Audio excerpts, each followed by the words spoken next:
supremasinya itu jangan hukum tapi keadilan. Kalau hukum itu kan lebih rendah dari keadilan. Gitu loh. Jadi hakim itu mengadili orang itu dengan rasa keadilan. Pasal hukum itu hanya alat kalau diperlukan. Kalau alatnya nggak ada, dia bisa bikin hukum yang baru berdasarkan rasa keadilannya. Gitu. Nah, orang yang paling celaka hidupnya adalah orang yang tidak ada pengkritiknya. Nek sampai kon urip gak ono sing wani ngelingno kon niku celaka pokoke. Iki ngedekno gak iso, mencetusno gak iso, melok ngeramut gak iso, mbantah tok isine. Iki sing kategori keempat. Di Jepang yang elektrik itu karyanya anak Indonesia. Yang di Indonesia tidak diperhatikan dan tidak ditampung. Nek di Indonesia itu kan nek ono arek unggul malah ditunggangi.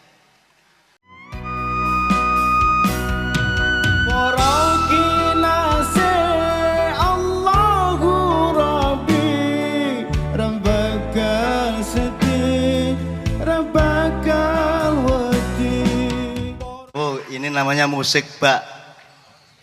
Jadi bedanya bak sama alif adalah kalau alif itu dia butuh tempat.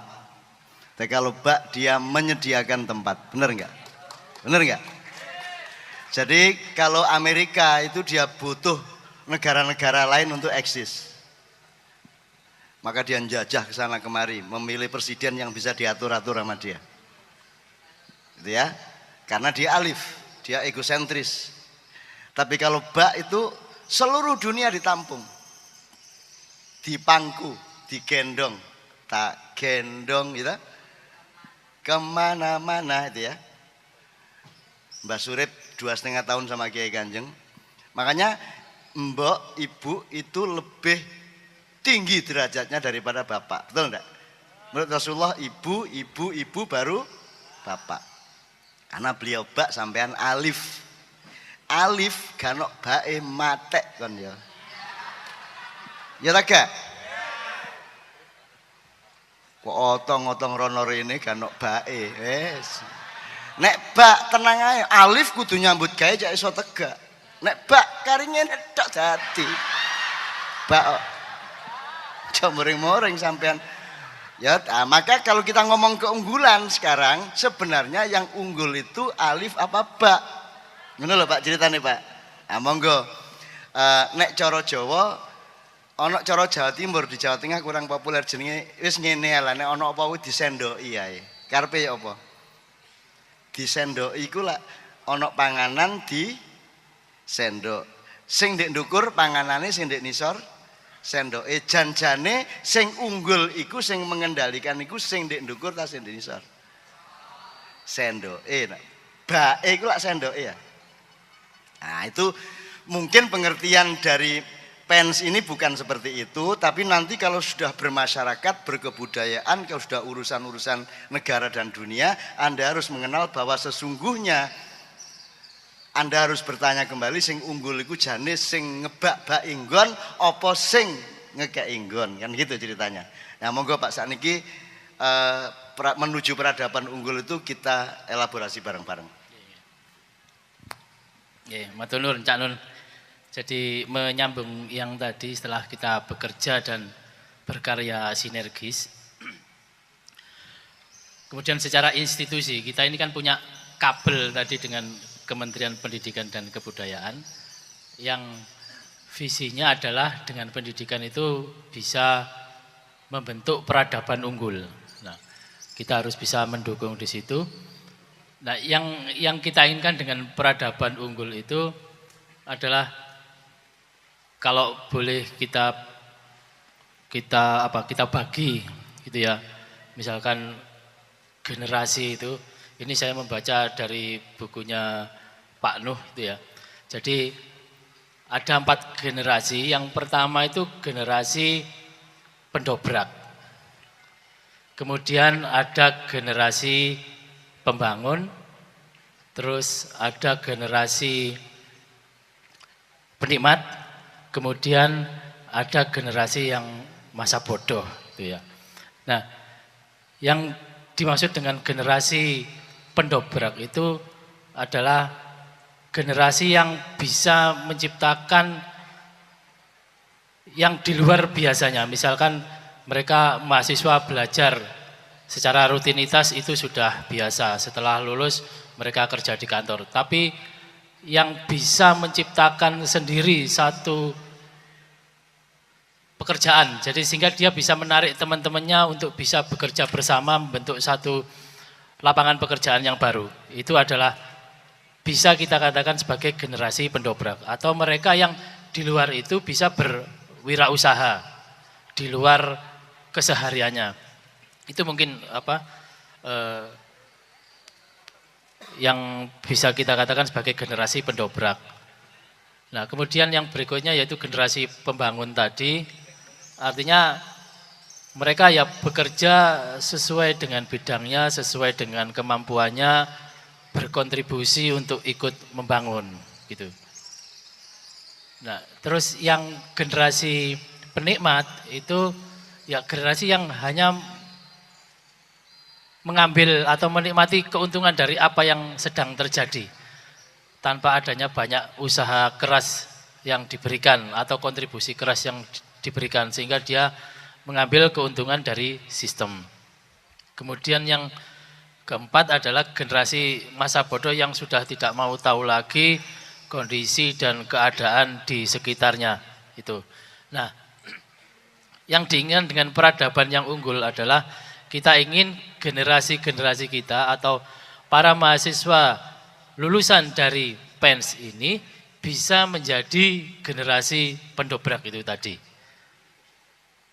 Mungkin itu yang menjadi cita-cita kami semua di sini. Tapi tentunya untuk itu kita butuh banyak persyaratan atau kondisi supaya bisa mendukung terciptanya atau terbentuknya generasi pendobrak itu tadi, Cak Nun. Begitu. Sangat jelas, dan kita bisa pulang membawa pemetaan ya. Sebelum saya mengelaborasi apa yang beliau ungkapkan, ono konco-konco sing kate ngerespon sih, supaya ada interaksi sedikit. Sapa sing kate ngerespon? 2-3 orang, enggak masalah. Mas, Mbak, sapa ae? Ono taga? Iki berarti termasuk generasi piro ya, Pak? Sing pendobrak ta sing pembangun ta penikmat ta masa bodoh? Iki termasuk apa iki, Pak, saiki? Ayo. Ayo, Rek. Nggak ada? Sebelah kiri. Mas, maju rene, Mas. Soalnya maju rene, ayo maju. Nyen sewu dikek dalan. Ya. Tepuk tangan, tepuk tangan. Nah, ini masih sangat muda.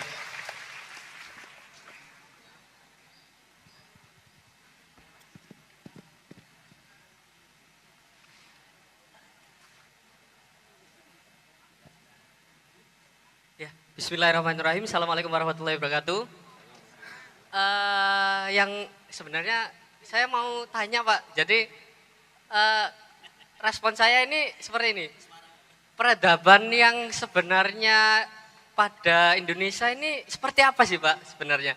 Jadi apakah peradaban umat Islam yang ada di Indonesia ini salah gitu? Jadi kok saya lihat kok dari dulu sampai sekarang terus dengar-dengar cerita ayah saya dulu kok Indonesia kok tetap saja kayak gini terus gitu loh, Pak ya.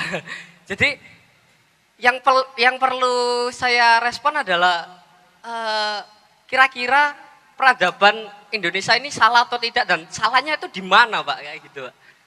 Ya.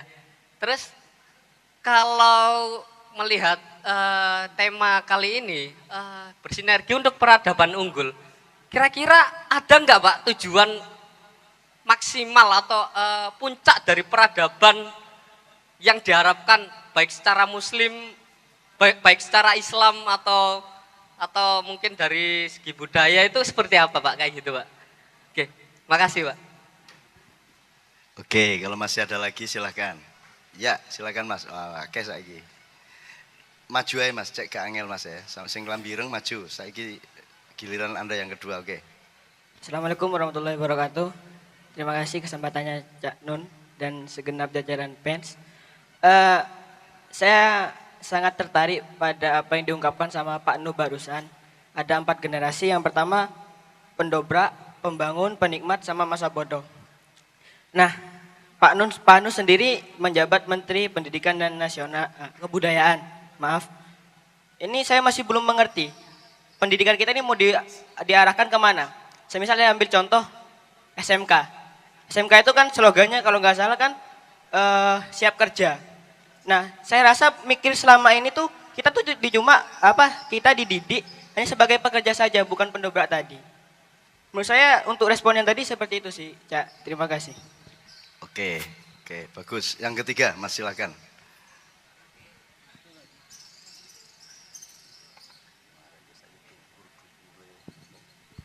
Assalamualaikum warahmatullahi wabarakatuh.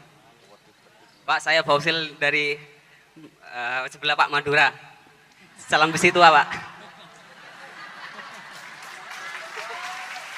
Ya, jadi saya Pak sangat setuju sekali yang katanya Pak Nuh tadi, yang disampaikan oleh Pak Syainal, bahwa kita sangat butuh sekali generasi penobrak. Ini Pak salah satunya kenapa kok sangat butuh sekali? Karena di Indonesia itu sangat butuh sekali seorang entrepreneur muda Pak. Nah ini yang dimaksud generasi penobrak yang bisa mempekerjakan teman-temannya sendiri. Alhamdulillah Pak, saya pribadi sudah melakukan seperti itu Pak. Insya Allah proses melakukan seperti itu. Dan sekarang sudah merangkul orang-orang di desa saya Pak.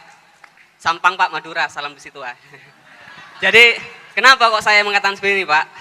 Bahwa ini sangat unggul Pak. Saya berharap PENS itu juga tidak dikenal kita buat mesin dan juga ini robot. Kenapa kok saya bilang seperti itu Pak? Kita sangat butuh sekali tenaga entrepreneur, tidak selalu membuat robot yang kerja di perusahaan yang lain Pak. Nah, dan saya selalu bilang Pak, ini teman-teman Pak, ke tim ini robot yang kalah, jangan sedih kalah. Karena setiap ini Pak kekalahan sampean itu juga menilai finansial, karena robot itu bisa ditimbang Pak. Berapa per kiloannya? 20.000 Pak. Oke, makasih Pak. Assalamualaikum warahmatullahi wabarakatuh. Oke, sebelum saya ikut bergembira meresponnya, barangkali ada respon dari sampean dulu. Ratan Debi yang ini jawabannya. Ya, jadi tadi merespon tadi bagaimana peradaban unggul. Sebenarnya yang nanti akan menentukan adalah para generasi muda. Kita tidak perlu membahas yang dulu itu mau salah, mau benar, ya sudah silakan yang generasi tua, nantinya juga sudah akan hilang-hilang sendiri generasi tua itu. Nah yang penting adalah bagaimana menciptakan generasi muda yang bisa ikut mendobrak dan bisa ikut membangun. Terus bukan hanya berimbas kepada dirinya sendiri, tapi bisa juga bermanfaat untuk orang banyak. Jadi untuk teman-temannya, terus meluas lagi untuk masyarakat di kampungnya, atau masyarakat di kelurahan. Saya kira ini sudah membentuk satu peradaban.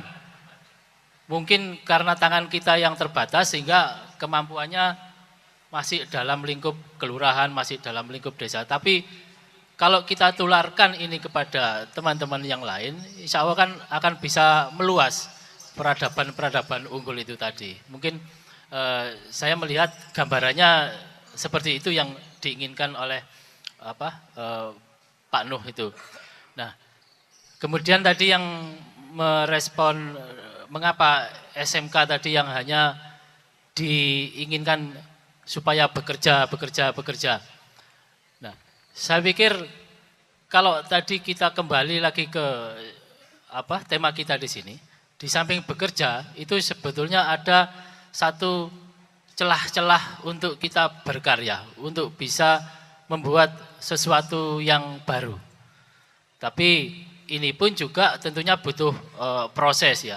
Artinya tidak mungkin kita tiba-tiba terus menemukan sesuatu, tapi itu bisa jadi karena proses Anda bekerja, Anda banyak memberikan atau menerima pengalaman, dari situ akan ada ide-ide baru untuk yang bisa meringankan, mungkin secara khusus di tempat Anda bekerja. Nanti ini pun juga bisa diperluas lagi gitu ya. Kemudian tadi yang salam besi tua, alhamdulillah Jadi tepuk tangan dulu silakan kepada teman kita tadi.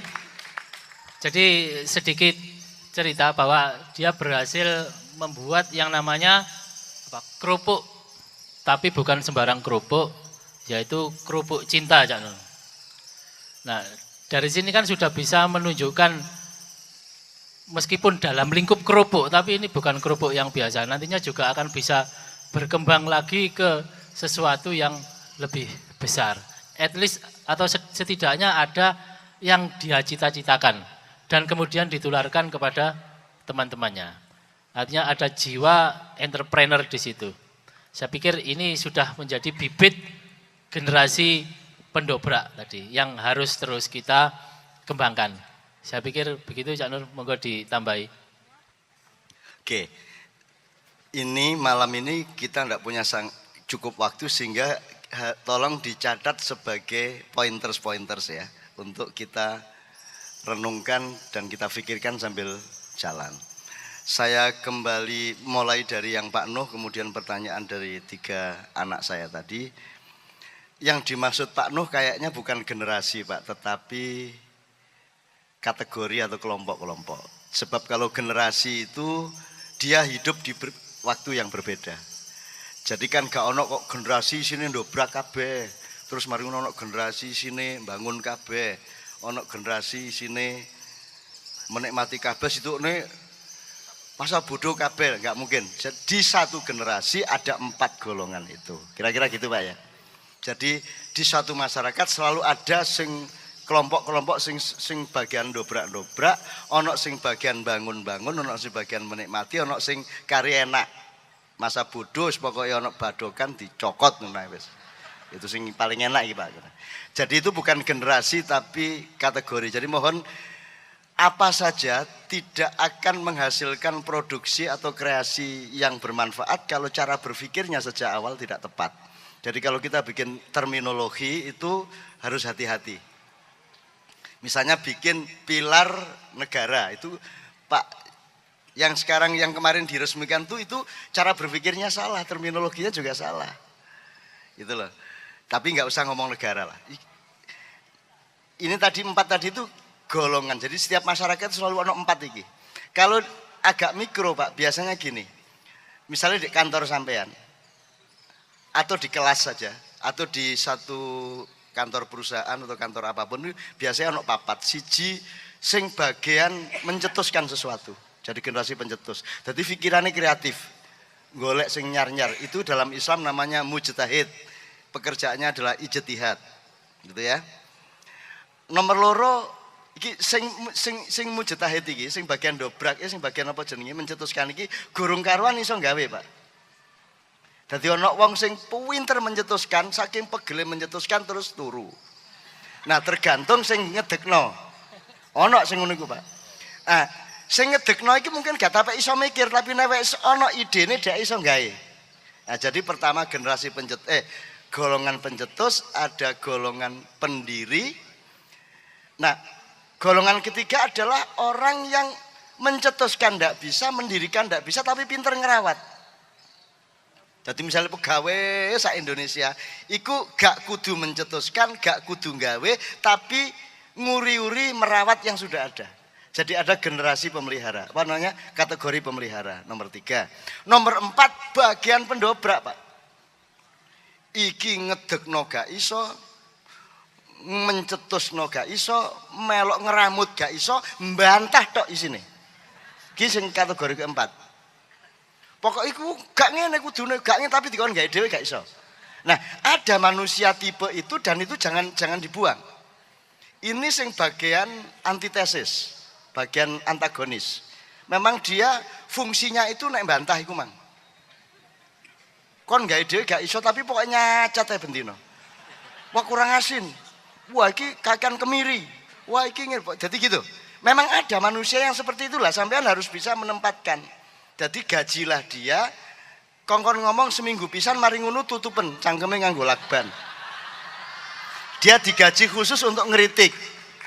Tapi dibatasi ojo bendino ngritik. Sak minggu pisan gitu. Pas kate mulai dino Jumat atau dino Sabtu ngono iki lho, Pak. Ah iku ngomong sak karepmu wis. Engko mari ngono meneng sampai Jumat berikutnya. Nah, 4 orang ini selalu ada dalam agama juga ada. Jadi yang golongan pertama tadi mujtahid, golongan kedua muttabi, kan gitu. Golongan kedua apa kalau dalam Islam mendirikan? Jadi apa, Pak? Nek kedua, siji sing mujtahid, sijine Islam kan ijtihad, ittiba, taklid. Yang kedua muttabi, wis ana cetusane dhek gawekno dan dia ngikutin cetusan itu, muttabi, ittiba. Yang ketiga muqallid, gak mikir, pokoknya sing penting tak ingu. Iki ana sing gawe mobil, ana sing ide duwe mobil, ana gawe mobil, terus diserahno sing generasi sing kategori ketiga, pokoknya aku sing ngrawat. Tak panasno bendino, tak panasi bendino, tak gosoki, tak umbah, tak rawat, ono apa-apa. Ini kategori. Nomor 4 itu sing bagian ndelok-ndelok teko pojokan karo ngerokok. Oh, apa bane kurang gede iku rek.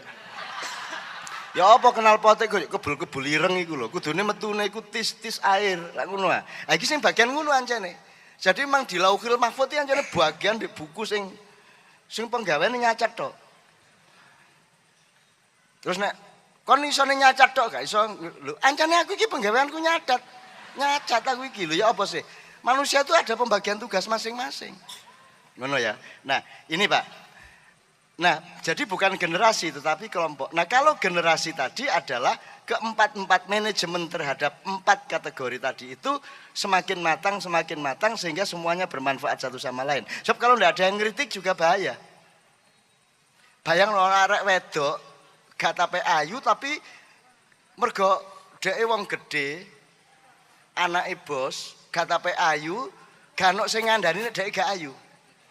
Dadi bendina iki kemayu ndek ndi kok ya ayu ngono kok. Terus gak ono sing wani ngelingno. Ya apa ngono. Gak ono sing wani ngelingno. Bahkan demi merayu bapaknya dheke kon niku tak delok-delok tambah suwe tambah ayu kon ya ngono. Terus seneng atine padahal dheke gak ayu. Nah, orang yang paling celaka hidupnya adalah orang yang tidak ada pengkritiknya. Nek sampai kon urip gak ono sing wani ngelingno kon niku celaka pokoke. Jadi alhamdulillah nek dicacat wong ngono lho rek ya. Jadi alhamdulillah dikritik wong, dicacat wong, bahkan difitnah wong pun alhamdulillah. Nek aku ngono iku. Gitu Pak ya. Oke. Nah, unggul. Sekarang kita ke jadi pertanyaanmu tadi itu bagus, cuman fokus kita sekarang kan soal unggul. Unggul itu kan nek nem unggul itu kan lebih tinggi angkanya, gitu ya Pak ya. Ranking paling tinggi itu berarti dia yang unggul dari ranking yang lainnya, berarti angkanya lebih tinggi lebih banyak. Berarti nek ono sing unggul kudu ono sing gak unggul, lah ngono. Ya ta gak Mas? Nah, mulane aku takok soal unggul iki janjane ya apa? Kon iku ngungguli sapa? Kon ngungguli awakmu dhewe ta ngungguli wong liya. Nek ngungguli wong liya saya tidak ikut merekomendasikan. Gak usah lah kon ngunggul-ngunggulno awakmu nek ndukure wong liya. Nek dalam Islam menang adalah melawan kelemahannya sendiri, melawan nafsunya sendiri. Jadi kita tidak perlu unggul atas orang lain. Ngono lho rek. Iki moral dan filsafat sebenarnya. Jadi menurut saya unggul tadi itu unggul dibanding pencapaian kita yang kemarin. Kira-kira ngono Pak ya. Wingi jek ngene saiki wis iso ngene. Berarti kita lebih unggul dari kita yang kemarin. Wingi jek pari saiki iso dadi beras. Mari ngono mben iso dadi sego.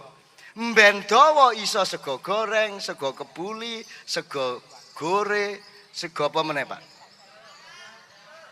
Ya kon bagian karak. Arek-arek is nyuweneng lho. Sing ilinge sing gak kene ngomong sego kono ilinge karak ngono. Ngono lho arek-arek. Kene iki ngomong wajah yang ayu ilinge selit. Ngono sing gak ae arek-arek iki. Wes ngono iki. Antene ono sing bagian ngono iku ono, Pak.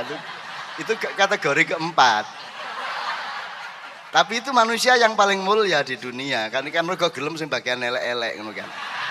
Lho iya kan lho upama iki kan pembagian tugas bayangno sing bagian mangan cangkem lah enak cangkem iku. Gak melok resiko. Sing nglebokno panganan cangkem, mari ngono resikonya ditanggung oleh ginjal, jantung, darah ya toh.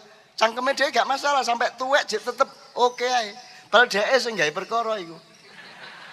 Nah, hidup itu memang seperti itu. Dadi nek awakmu bagian cangkem alhamdulillah. Engko ana sing bagian ngetokno barang elek.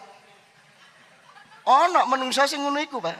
Sing tugase yancane pokoknya anggere wis ana sampahe wis diperes, proteine dijupuk, kalorine dijupuk, sampahe metu liwat dheweke iku. Jenenge anus, Pak. Jadi ono anis, ono anus. Ngono lho, Pak. Gitu lho, Pak. Nah, ono Pak menungso dalam kebudayaan sing bagian bertugas jadi anus. Mulya ndi cangkem karo anus? Nek ngomong kemuliaan.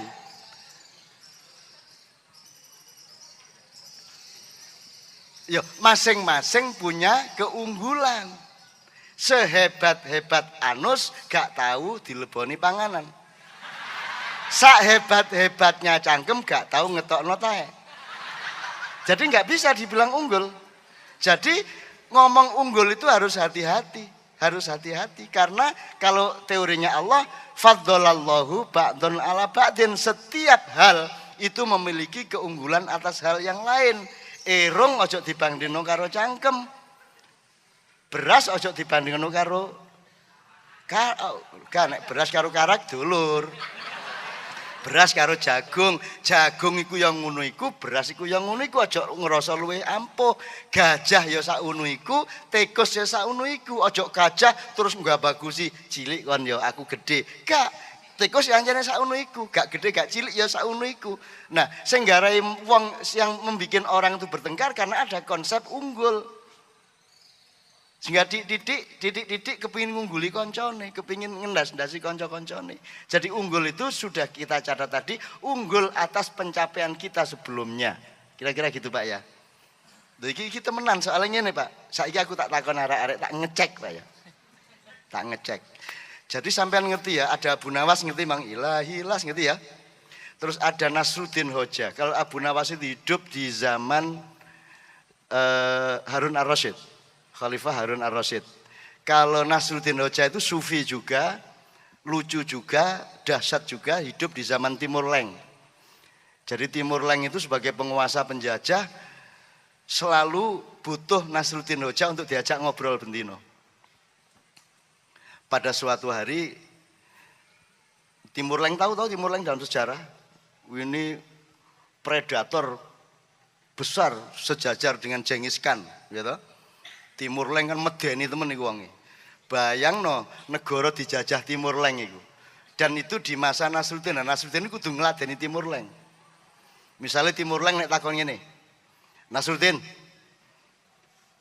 menurut kamu aku ini orang yang adil atau orang yang lalim? Kalau engkau bilang aku adil, maka aku akan membunuhmu berdasarkan keadilanku. Ngono ngomongnya. Kalau aku lalim, aku akan memenggal kepalamu berdasarkan kelalimanku. Lho, ya apa jawabnya katanya? Aku wong mentang-mentang teman Timur Leng iku. Suatu hari Timur Leng manggil. Iki wae peristiwane karo Timur Leng. Suatu hari Timur Leng manggil Nasruddin diajak ngomong mengenai hukum. Nasruddin, sebenarnya kita itu harus menegakkan hukum karena negara itu harus punya supremasi hukum. Terus Nasruddin mengatakan, ya jangan Pak Timur. Supremasinya itu jangan hukum tapi keadilan. Kalau hukum itu kan lebih rendah dari keadilan. Gitu loh. Jadi hakim itu mengadili orang itu dengan rasa keadilan. Pasal hukum itu hanya alat kalau diperlukan. Kalau alatnya nggak ada dia bisa bikin hukum yang baru berdasarkan rasa keadilannya. Itu pokoknya intinya kalah berdebat terus si Timur Leng ini. Iso ae pokoknya. Tak kayak contoh sebelum nerusno soal hukum aja. Suatu hari pemungut pajak dipanggil oleh Timur Leng, disuruh bawa catatannya dan perolehan bulan ini sangat sedikit pajaknya. Wah, akhirnya semua pemungut pajak itu disuruh makan buku catatannya pajak itu mang. Apa pajak mesa ini ayo dipangan kono. Wah, dikerwakoti buku nih. Sekian pemungut pajak. Terus sudah sekarang kamu tidak usah mengut pajak. Nasruddin sekarang supaya hebat pajaknya, supaya tinggi. Nasruddin ditugasi Nasruddin akhirnya bertugas untuk menjadi Dirjen pajak keliling ke rakyat memungut pajak. Nasruddin ngerti bahwa nek iki engko hasilé didik, catetane dikongkon mangan. Jadi kertasnya dijejelno nang cangkeme, akhirnya Nasruddin hasilnya ya mek didik ngancene rakyatnya melarat-melarat. Akhirnya setelah dia menarik pajak dengan catatannya, dia menghadap Timur Leng dengan membawa roti hangat. Apa Nasruddin, kamu mau nyogok saya dengan roti bodoh itu? Cari ini sih. Enggak, semua catatan pajak itu ada di roti ini, kata Nasruddin.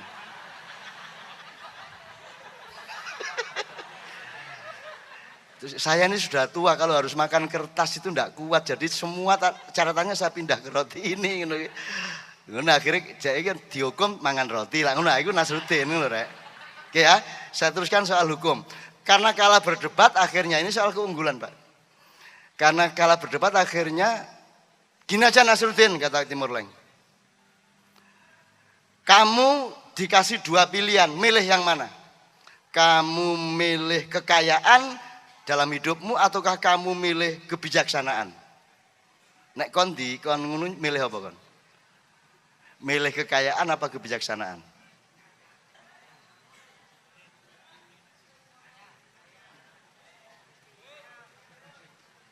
Berarti jawabanmu persis Nasruddin. Dia bilang, saya milih kekayaan. Timur Leng guyu, oh, kamu kan sufi, kamu kan pujangga, kamu kan ulama, kamu kan syekh. Mestinya kamu memilih kebijaksanaan. Jangan memilih kekayaan.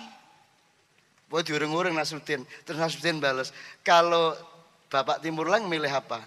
Sudah jelas saya memilih kebijaksanaan, kata si Timur Leng. Terus Nasruddin jawab, begitulah memang manusia selalu memilih sesuatu yang dia tidak memilikinya. Jelas ya? Apa sebabnya Timur Leng milih kebijaksanaan? Mergo wonge gak bijaksana. Apa sebabnya Nasruddin milih kekayaan? Wong melarate nemen. Apa sebabnya kon kepingin unggul? Mergo kon gak unggul saiki. Nggih ta mboten? Nah jadi hati-hati kon ngomong. Kon nek kepingin unggul terus berarti kon dhewe ku minder. Nek di Jogja iku ana Universitas ini Yogyakarta unggul dan islami. Berarti dia belum unggul, belum islami, wong cita-citane kok iku. Ngono lho, Pak. Jadi kelihatannya oke, tapi mohon berhati-hati dan mari kita elaborasi bersama-sama. Ngerti ya sekarang ya? Nggak usah ngungguli orang lain, tapi kita harus mengungguli diri kita sendiri. Itu yang namanya Allah menghidupkan sesuatu yang mati dan mematikan sesuatu yang hidup. Itu artinya dinamika bahwa kita yang tadi akan terbunuh nanti sore. Betul enggak, Pak? Kita yang nanti sore akan terbunuh diganti oleh kita yang besok pagi. Jadi hidup adalah kematian untuk menghasilkan kehidupan yang baru. Hidup adalah penghancuran untuk menghasilkan sesuatu yang baru. Itulah kreativitas. Itulah karya yang sinergis maksudnya. Beras jangan bertahan beras karena dia harus menghilangkan berasnya supaya jadi nasi. Kan begitu. Kalau dia mempertahankan beras terus, dia tidak akan pernah jadi nasi. Itu yang disebut unggul, Pak. Unggul adalah keberanian untuk berubah, keberanian untuk mencari sesuatu yang baru terus menerus. Kecuali di bidang syariah mahdhah. Syariah mahdhah tidak ada urusan keunggulan. Jadi misalnya cek unggul wingi sembahyang subuh 2 rakaat meneh 4. Emben 8. Wah, kok tahun depan 250. Itu ndak unggul namanya. Jadi di bidang syariat mahdhah misalnya ibadah 5 sholat 5 waktu, haji, zakat, puasa, rabi, barangku gak ono unggul-unggulan. Saiki bojo siji meneh loro cek unggul enggak. Jadi di wilayah-wilayah mahdhah tidak ada keunggulan. Yang ada adalah ketaatan dan kenikmatan. Gak perlu kok kreatifi, sembahyang kreatif, gak oleh. Sembahyang disinergikan dengan jaran kepang, gak oleh, Pak. Sembahyang bung tak bung. Bismillahirrahmanirrahim. Maliki yaumiddin. Gendeng iku jenenge. Kreativitas itu tidak boleh diterapkan di dalam perintah Allah mahdhah. Mahdho itu yang paling dasar, yaitu rukun Islam. Rukun Islam ini ngunu iku. Titik. Nikmatilah ke dalam, jangan ditambah-tambahi keluar. Lunga kaji nang Mekah wis. Titik. Ojo ngarang-ngarang masih ngenteni 12 tahun, ojo terus diganti nang Bromo. Gawe Ka'bah-Ka'bahan mubeng dhewe, gak oleh. Gitu loh. Ono lho soalnya ngaji di Sulawesi di gunung apa jenenge rek? Bawakaraeng ya, itu untuk naik haji di sana. Gitu loh. Enggak, pokoknya kalau haji sih kono iko. Nek poso Ramadan ojo mergo ini menyesuaikan dengan tahun ajaran baru. Maka puasa kita ajukan bulan Rajab. Menurut gak oleh, Pak. Karena di dalam perintah Allah itu ada makna tentang rute dan irama waktu. Kenapa maghrib itu surup? Kemudian harus sholat lagi setelah surup, yaitu isya. Itu ada maksudnya dan ada maknanya dihubungkan dengan ritme psikologi Anda. Karena saat-saat yang paling berbahaya bagi psikologi manusia adalah saat-saat surup. Jam 5 sampai jam 6 lah kira-kira. Di situ kamu tidak boleh tidur, di situ kamu jangan berbuat buruk, malingo tapi ojo pas maghrib. Loh ya apa iki fatwa ya apa gini gitu. Maksudku pokoknya pas maghrib itu pergantian siang ke malam itu jangan tidur. Kerjakan sesuatu yang baik. Mbuh ndulang bayi, mbuh nyapu, mbuh selawatan, mbuh pujian, mbuh sembahyang maghrib dan ngaji. Pokoknya kita itu jangan tidur. Juga pergantian malam ke siang. Itu saat-saat wingit. Maka di situ Allah memberi kita patokan dengan sholat subuh dan sholat maghrib. Nah isak gampang, sakarepmu jam 7, jam 8, jam 9, jam 10. Itu lapang. Zuhur yang unu dawa. Terus apa sebabnya antara subuh karo zuhur di luar duha ya? Tidak diwajibkan sholat apa-apa dan bahkan tidak boleh sholat. Gitu loh. Yo, waya wong nyambut gawe jek seger-seger. Jadi ada maknanya semua teman-teman sekalian. Jadi oke, kita supaya tidak terlalu berkemah, waktunya hanya sampai jam 10.15. Ya. Menurut schedule. Ya. Gitu ya. Soal unggul sudah jelas ya Mas ya. Jadi kalau saya jawab peradaban Islam itu gimana sih, salah apa benar? Itu bagus, itu kita cecil karena sekarang bukan forumnya. Kon kok ngomong salah bener sih? Didolei dimensi lain, ono salah bener, baik, buruk, indah, ndak indah, itu didolei ya. Enak, gak enak, itu ono dimensi ini. Kon nek mangan milih sehat, tak milih enake. Lho, ono ngono iku nek kon salah pertimbangan ya jebol kon. Kon iku urip berdasarkan keinginan tak kebutuhan. Akeh-akeh wong berdasarkan keinginan tak kebutuhan. Loh, lah wis salah. Sehat agak ngono iku. Lah iya. Jadi bertanya saja itu ada ilmunya, ngono lho. Nah iki sing adikku mang sing klambi abang gak dibenikno mang. Iku kan peradaban Islam ojo gede-gede, peradaban Islam peradaban iki gurung jelas di Indonesia. Kebudayaane gak paham kok. Peradaban itu gawede rek. Peradaban itu ibaratnya ngene, nek wis watu kok gosok watu nek wis suwe oleh sedimentasi oleh apa-apa dadi akik, ngerti ta gak? Ya ta gak? Dadi mutiara, dadi inten, dadi berlian. Berlian itulah peradaban. Jadi kebudayaan berlangsung terus gak ilang-ilang dadi peradaban, ngono rek, dadi akik. Kon nyopet senengane ngutil. Ngutil nyopet, jambret, ngutil nyopet, jambret. Nang balik papan ngutil, Nah, nek wis ngutil melewati batas waktu dadi akik, dadi peradaban, angel ilangi. Makanya kamu harus menjadi manusia merdeka yang mencerahkan dirimu sendiri setiap saat. Setiap hari kamu harus menjadi manusia baru.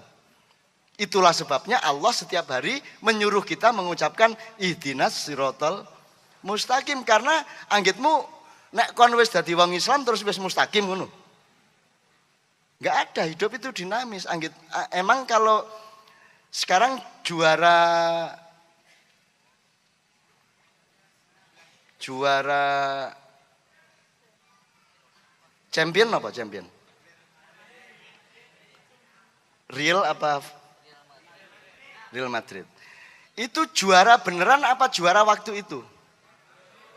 Wes ngene wes ya. Sampean mau luru gewelut. Sing menang dikai hadiah 5 juta. Wah, juarane sampean mana ya? Wes oleh 5 juta. Iku berlakune pas menang iku apa 5 menit menajik menang? Soalnya kok 5 menit dadak gelut meneh mesti menang sampean. Lah gak sih. Jadi kita itu setelah asyhadu alla ilaha illallah wa anna muhammadar rasulullah sip. Mari ngono 3 menit meneh iku gorong karuan kan jek ngono. Betul ndak? Jadi hidup itu terus menerus, berjuang terus menerus. Bercinta terus menerus dengan Allah Subhanahu wa taala. Maka selalu kita terus dinyak karo pendeta Malaysia iku. Apa tuh Islam tuh? Tuh nabinya tak tahu jalan yang lurus. Tuh umatnya disuruh ihdinas siratal mustaqim karena nabinya tak tahu tuh. Jadi nabine dhewe iku gak roh jalan yang lurus, makanya umatnya digongkon mengucapkan di setiap sholat 5 kali apa? Di setiap Al-Fatihah itu ihdinas siratal mustaqim. Pendeta iki gak roh jenenge pendeta. Dipikirnya itu petunjuk Muhammad. Iku sing ngongkon Gusti Allah. Gusti Allah iki senengane guyon. Kene iki wis mlaku ndek jalan yang lurus. Lah wis to, wis sembayang, wis syahadat, poso, akhlak apik. Lah wis melok sih. Lho ngene iki lho wis mlaku ndek kono jek dikongkon njaluk ihdinas siratal mustaqim. Iki nek kita linear kan terus ndak karep sampean ya napa niki pun jalan lurus niki. Enten ta dalan lurus liyane ten pundi malih niki pun mlaku mriki biyen kula. Lah kok sedina kudu ping 17 kula njaluk sampean. Hidup kan enggak gitu. Hidup itu dinamis. Iman itu bisa berubah 1 detik. Jadi tidak ada juara. Unggul itu juga sesaat. Apakah Nabi Musa bisa membelah laut? Ayo, iso? Iso pas dikongkon. Wadrib biasokal bahar. Pukulkan tongkat itu ke laut. Jriat sigar. Iku sing gare sigar Nabi Musa ini tak tongkate tak perintahe Gusti Allah. Lah iya, nek kono seru hakikat iku tepak iku. Gak kok terus dhewe hobi mbelah segara. Sore-sore. Alah, gak ana penggawean bangane nganggur. Mbelah segara. Gak iso. Gak iso. Pokoke iso iku ya pas diperintah Gusti Allah diurip iku ngono iku. Urip iki ngono iku. Jadi unggul itu juga sesaat. Jadi Anda jangan terlalu dijadikan ideologi keunggulan itu. Nabi Ibrahim barang gak sakti gitu loh. Aku ingin dek trawulan aku gak kayak sponsor acara sakne gedene dhuwit kari ngene rek cetek teko duwike. Oh cak nun iso ngene. Iya tapi gak setiap saat ngene dhuwit teko terus gendeng ta. Pas butuh nemen gak ono sing nulung sapa meneh sing nulung gak Gusti Allah ngono ah. Niki pun nemen niki mboten nonton pertolongan Gusti Allah ngeset modon duwike. Lho pas iku tok. Mari ngono 2 menit meneh ngene meneh gak modon-modon. Gitu loh. Ngerti ya hakikat hidup ya. Jadi Anda jangan sombong, tidak ada kesempatan sombong karena dirimu detik ini bukan dirimu sedetik yang akan datang. Begitu dinamisnya hidup kita itu, betul enggak? Oke. Waktu kita sudah hampir habis. Pertanyaannya tadi kita sih. Ya napa, Pak? Diimbui didik nggih, diimbui didik nggih. Arek dadi filosof mure iki, dadi filosof. Engko mulai karo tangga-tanggane gaya. Hidup itu dinamis.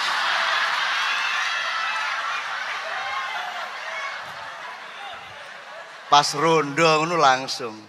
Ya aja ngono cak urip kan dinamis cak. Anggitmu juara temen gak, juara iki ya sesaat. Nabi Musa lho gak iso. Kok gaya arek-arek. Gaya mulele. Yo mulai gaya arek-arek ya. Terus mesem nek ana khutbah Jumat burung ero yo khutbah. Arek-arek bahaya ya. Bahaya iku khotib dinyeki karo arek-arek. Yes. Apa meneh kok arek Jawa Timur wis medeni, Pak. Jawa Timur iku gak ono sing dihormati temenan lho gak ono. Sawangane dihormati jane ya dinyek nek mburi, Pak. Arek Jawa Timur, Pak. Aku khutbah Jumat moh temenan iki. Jogja gelem di Jepang gelem di Eropa nek Jawa Timur moh. Gini. Alhamdulillah. Ngono ya. Para jamaah Jumat yang dimuliakan oleh Allah, mulia ndasmu. Utang gak nyaur-nyaur dimuliakan Allah. Ya apa kata khutbah, Pak? Saudara-saudara, Allah menentukan bahwa manusia itu asalkan dia beriman, kadang enggak. Nek pas iya, nek pas gak enggak mesti. Ya apa nek ndek jamaah kayak ngono iku, Pak? 30 tahun yang lalu saya tuh menulis ndak tentu. Judulnya ndak tentu. Madura itu kan ditakoni. Jadi ditakoni ono peneliti dari Jakarta zaman Pak Nur gubernur ya, Pak Muhammad Nur ditakoni presiden Indonesia siapa, Pak? Oh ndak tentu, Pak. Lu presidennya gak tentu lho. Lo maksudnya kok enggak tentu? Lo ya kadang-kadang Harmoko, kadang-kadang Benny Murdani, kadang-kadang Murdiono. Lo kok bisa? Lo yang tiap malam di TV beda-beda, Pak. Lo kalau Soeharto raja, Pak, bukan presiden. Oh, no. Terus Benny Murdani lah sampean mocon sejarah ndolek di internet. Benny Murdani gak tau guyu wong. Pangap panglima dahsyat. Merserem raine, terus aku totoan karo arek-arek wartawan. Pokoknya nek iso gawe Benny guyu, sampean tak traktir di restoran termahal yang sampean mau. Temen ya, awas kon. Wes akhirnya acara karo Benny di omahe Jody Setiawan Jody. Pokoknya ya apa carane Benny guyu. Wes Benny ngomong pidato, wes serem kok tegang iku. Akhirnya aku melok sesi itu saya ngomong, saudara-saudara yang diomongkan Pak Benny tadi itu benar tapi belum benar kalau bahasa Jawa, saya bilang gitu. Ini deh, sopo ngomong aku gak benar. Mulai metendeng deh. Karena bagaimanapun meskipun Pak Benny itu jenderal yang berpengalaman, tapi kan dia tidak pernah benar-benar bergaul dengan rakyat. Jadi pengetahuannya terbatas. Wah tambah mangkel sopo. Tak gudong ngono iku. Loh kalau rakyat di Jakarta tok Pak Benny pernah, ya itu mungkin sudah bagus, tapi kan belum rakyat di Jawa Tengah, Jawa Timur, apalagi Madura. Apa maksudnya Madura? Ngono deh. Pokoknya makin lama makin deh penasaran. Terus aku kondo. Pak Benny, saya itu survei di Madura. Pak Benny kan TNI nomor 1. Orang TNI nomor 1 di bawah Soeharto. Dan saya tanya sama orang Madura. Saya survei apa pendapat mereka tentang polisi, apa pendapat mereka tentang tentara dan seterusnya. Terus aku takon, Pak, di pasar Madura aku takon.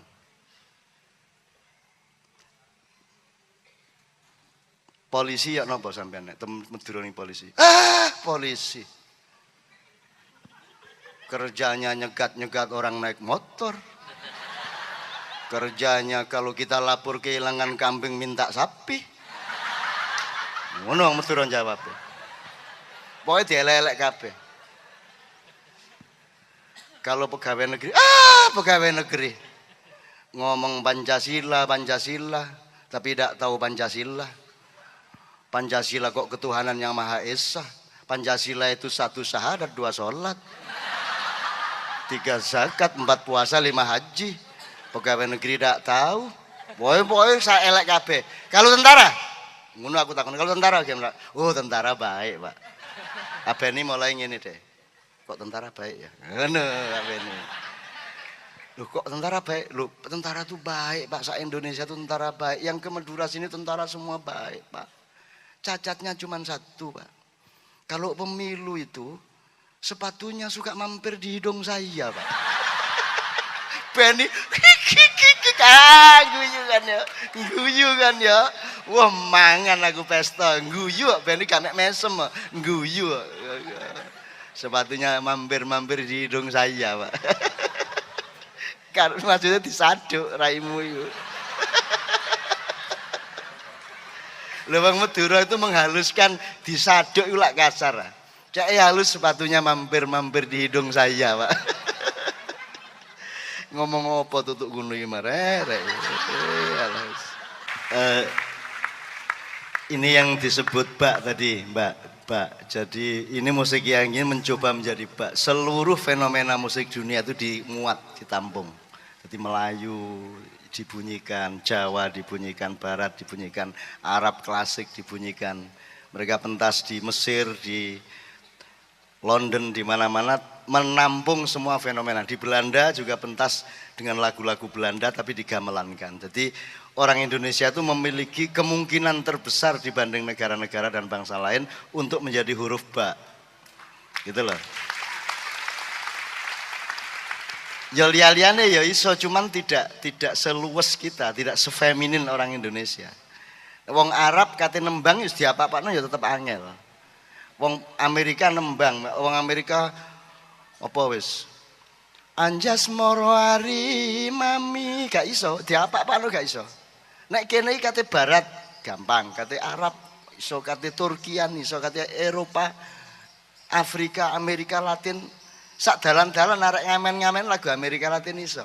Jadi orang Indonesia itu nanti ketika penjajah-penjajah sekutu ini capek dan mereka kehabisan tenaga sendiri, mereka akan kaget bahwa bangsa Indonesia diidek-idek kaya apa gak matek-matek. Gak matek-matek. Anda pikir nyun sewu ya, kalau sekarang kita ngomong SMK, ngomong listrik, segala macam. Mari kita lihat ahli-ahli teknologi di seluruh dunia ini nek di random, Pak, nek di petakan. Itu jangan dipikir yang unggul-unggul itu semua orang non Indonesia. Mobil paling baru di Jepang yang elektrik itu karyanya anak Indonesia. Yang di Indonesia tidak diperhatikan dan tidak ditampung. Nah di Indonesia itu kan nek ono arek unggul malah ditunggangi. Misalnya Zainul suarane enak, grupe wapi, dihormati di Mesir, di Maroko, di mana-mana suarane Zainul iku. Tapi ndek Mojokerto ngene pemerintah mau areke dhewe nul padha-padha wong kene murah ya aja larang-larang ya. Ngono tambah ngono. Nggih ta mboten? Lho kudune lak dijonjong sih. Enggak, malah dikenek ngono kanca dhewe nul wis 800.000-an lho aja 2 juta 3 juta. Ngono ta nul? Bangsa kita begitu. Maka Habibie tidak dihargai. Padahal Habibie sebenarnya bisa membuat macam-macam. Anda bikin Samsung, pakai Samsung itu S3, S4, S5 sakarepmu iku anggitmu sing gawe sapa? Lek-lekmu. Cacak-cacakmu arek Blitar, arek situ Bondo, arek ndek kono kabeh. Hyundai apa wis kon apa? Kulkas-kulkas Samsung segala macam anggitmu sapa sing nyambut gawe? Arek-arek kene. Arek-arek kene iku made in Korea strip Ponorogo. Lo temenan arek-arek jago-jago, Pak. Kamu tak kasih tahu, kamu ke Madiun, kamu masuk ke perusahaan Inka, dia bisa bikin kereta lebih tidak kalah sama Perancis. Gerbongnya di Malaysia, semua sepur Malaysia itu gerbongnya dari Madiun. Anda nanti nonton Piala Dunia, rumangsamu sing gawe pialane wong ndi? Sing gawe bale lho sapa? Ya arek muring-muring, Pak. Muring-muring. Lah ngono ya. Kon iku muring-muring ku mergo dilokno pesek ta mergo kon dhewe iku ngrasa pesek? Mergo mindsetmu itu menganggap pesek iku elek. Lah ngono sih. Nek kon yakin bahwa sing apik iku ya sakene, irunge bule kedawan. Masa sak Amerika isine petruk kabeh? Erong kok sakene? Ya apa? Erong sedengan ya arek-arek iki sedengan irunge. Gak kemendelepen, gak kedawan. Ngono. Kok tersinggung dilokno pesek? Gak masalah. Wong sing apik iku sing ngono iku kok. Lah mergo aku ngomong karo wong Indonesia. Loh, orang Indonesia harus menemukan keindahan Indonesianya. Kalau saya ketemu kucing, saya harus mengapresiasi kucing itu yang paling membahagiakan. Kalau saya ketemu kambing, saya akan mengapresiasi kambing supaya kambing bangga sebagai kambing. Nek aku ngomong nang Indonesia, yang paling indah itu sing coklat muda, sawo matang. Nek aku ngomong nang Amerika, alangkah indahnya kulit Anda itu. Ngono toh? Ngomongin nang Amerika. Bener nggak saya, Mas? Loh, ngono iku bukan bohong saya, memang bener. Kalau ketemu kucing, apresiasilah kucing supaya kucing bangga menjadi kucing. Gitu caranya orang hidup rahmatan lil alamin itu. Ojo terus kucing konila apa dadi kucing, mesisan dadi macan ngono lho. Apa kucing ngeyang aung ngono lho. Lho, ya apa sing ngono iku? Dakwah itu ndak, dakwah itu adalah ngedekno atine kucing, cek seneng dadi kucing, ridho dadi kucing. Nek wonge melarat digedhekno atine supaya ngerti hikmahe wong melarat. Nek wonge sugih ngomongnya liya meneh. Alhamdulillah sampean iki sugih, iso akeh amale, iso akeh sedekahe. Nek sampean melarat aja bayangno ngono. Engko nek ngomong nang wong melarat jeje meneh. Bukan bohong, memang setiap orang harus digedhekin hatinya. Profesi saya adalah membesarkan hati orang. Lang imam iki gak rabi-rabi. Tak gedhekno mau ojo rabi mang gawe apa mancen sing apik gak rabi, Mam. Nek kon rabi ndek donya mangko ndek akhirat widodari gak tapek gelem karo kon. Alah, kon wis rabi ndek donya gak gelem. Nek saiki kon ditenteni karo widodari, Mam. Ditenteni ya Allah, kata aku merindukan ada pemuda yang menahan diri sampai umur 40 tahun lebih tidak kawin-kawin. Oh iku dadi puisine widodari ndek swarga saiki. Ngono. Dadi Mam tenang, Mam. Itu, Mam. Ngono ya, Mbak ya? Ngerti ya? Ngerti ya? Ngerti apa yang saya lakukan? Saya kalau ketemu Jokowi tak puji kejokowiannya, kalau ketemu Prabowo tak puji keprabowoannya. Apakah aku boleh membenci salah satunya? Kan tidak boleh. Apakah Indonesia adalah A atau B? Indonesia adalah A dan B, kan begitu. Siapapun yang akan menjadi pemimpin, dia bukan lagi dirinya, dia adalah Indonesia itu sendiri, kan ngono kudune.